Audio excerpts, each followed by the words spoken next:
లేదు, మా డాడీని కలవడానికి వెళ్ళాము. ఆయన డోర్స్ అవన్నీ లాక్ చేసుకొని లోపల ఉన్నారు. ఆ లేడీ కూడా అక్కడే ఉంది. మేము ఆయనతో మాట్లాడడానికి వెళ్దాం మాట్లాడడానికనే కాదు, మా డాడీతో కలిసి ఉన్నామని మేము వెళ్ళాము. బట్ మేము మెసేజెస్ చేసినా, ఫోన్ కాల్స్ చేసినా ఆయన లిఫ్ట్ చేయలేదు, దేనికి రెస్పాండ్ అవ్వలేదు.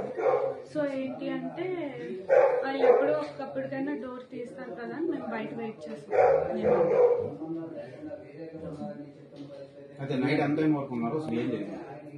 నైట్ యాక్చువల్లీ నేను ఆఫ్టర్నూన్ 3 నుంచి నైట్ 1:30, 2 వరకు ఉన్నాను. బట్ వాళ్ళు ఎవరు రెస్పాండ్ అవుతారేమో అని మేము వెయిట్ చేసాం. అట్లీస్ట్ మా డాడీ అయినా నా పిల్లలు బయట ఉన్నారు కదా, లోపల పిలుస్తారనేమో అయినా వెయిట్ చేసాం. బట్ ఏం రెస్పాన్స్ ప్రధాన కారణం ఏంటి మీ ఫాదర్ రెస్పాండ్ అవ్వకపోవడానికి? ఆ లేడీ ఆమెతో ఉండడమే రెస్పాండ్ అవుతుంది.